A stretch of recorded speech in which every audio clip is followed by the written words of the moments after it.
حلفنت دحر مرصان هنصت تكالاتن او ኢትዮጵያ ተኻይደ መበል ሸውዓይ ሓፈሻው መረጻ መስርሕ ማህብ ድምጺ ተዛዚሙ ውጽኢት መረጻ ናተፈለጠ ኣብ ዝመጸል እዋን ዋጓጎ ፖለቲካዊ ኩነታት በሃንቀውታ ትጽቢት ተገይሩልን ተስፋ ተነቢሩልን ህዝቢ በሓጎስን ተስፋን ተፈሲሩ ርከብ ይኹን እምበር ካብ ድሕሪ መረጻ እንሪኦ ውጽኢት ዓወትን መድረኽ ይሆናን መበገሲ ስጉሚ ነዊሕን ከቢድን ጉዕዞ እምበር መወዳእታ ኣይኮነን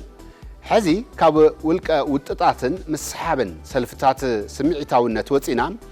ዝተዓዋቲ ኣካል ክሰርሖም ብዛዕባ ዝግብኦም ትግባረ ፖሊሲ መስርሕ ፖለቲካዊ ፍልስፍና ከምውን ብዛዕባ ዕማማት ገዛና እንመያየጠሉ ሰዓት በጽሕና ኣለና ሓይሊ ሓንቲ ሃገር ብምንታይ ይልካ ኢልኹም ተሓስቡ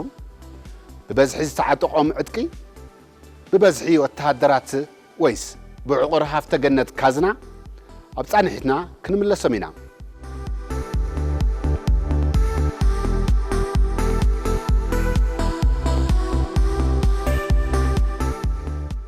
ታሪኽ ፖለቲካ ኢትዮጵያ ንነዊሕ ዘመናት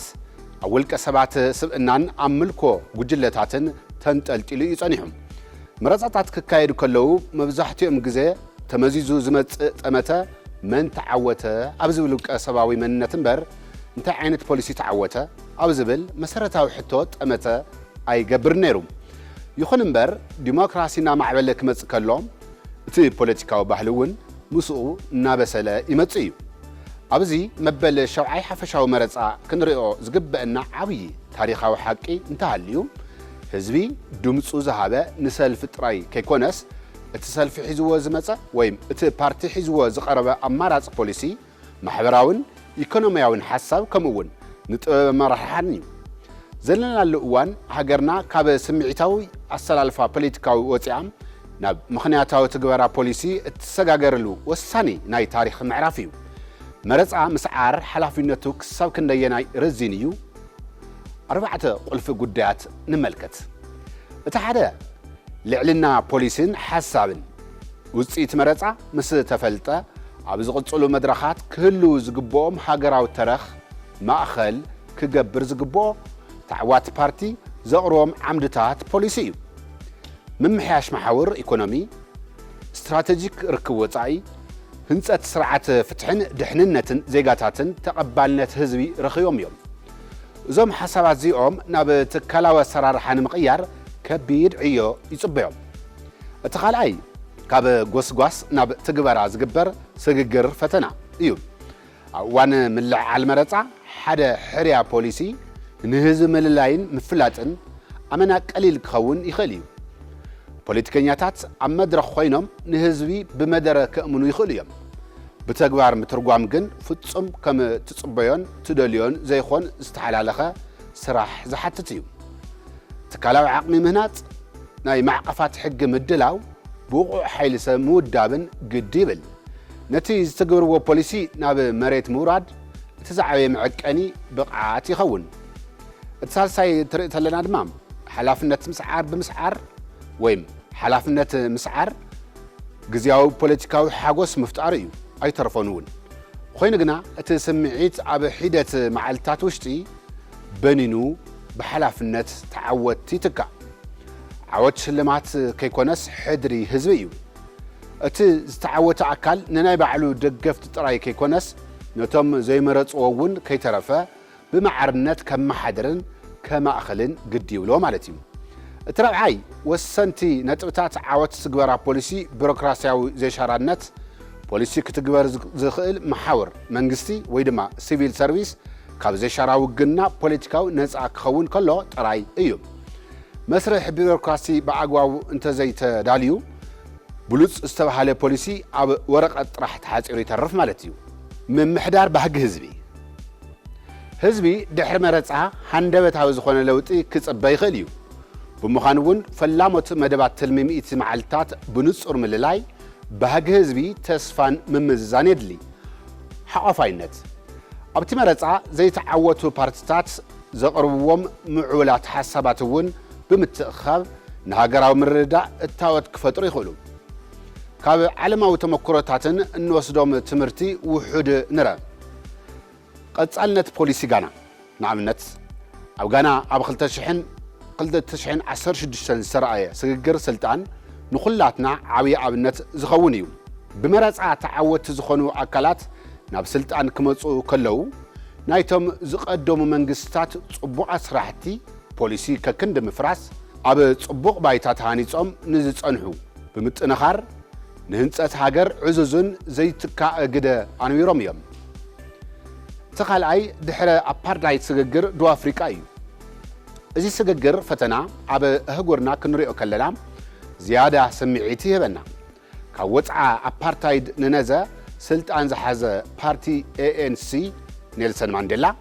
اتعبي فتنو مرصا مسعر اينبرن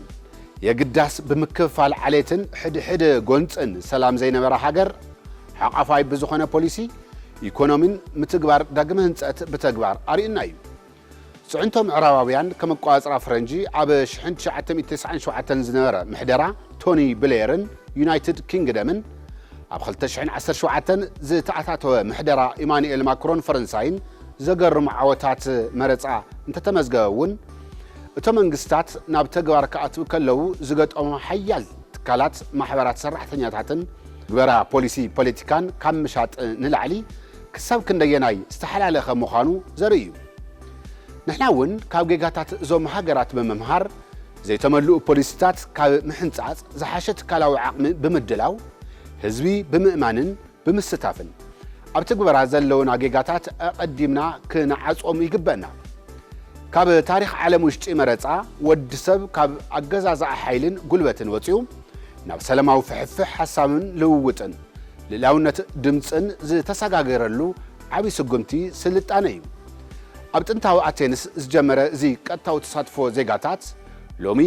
ተወከልቲ ብነጻነት ናምምራጽ ክብ ኢሉ ይርከብ መረጻ ንቑሕን ዝተወደበ ማሕበረሰብ ምፍጣር እቲ ቀንዲ መስርሕ እዩ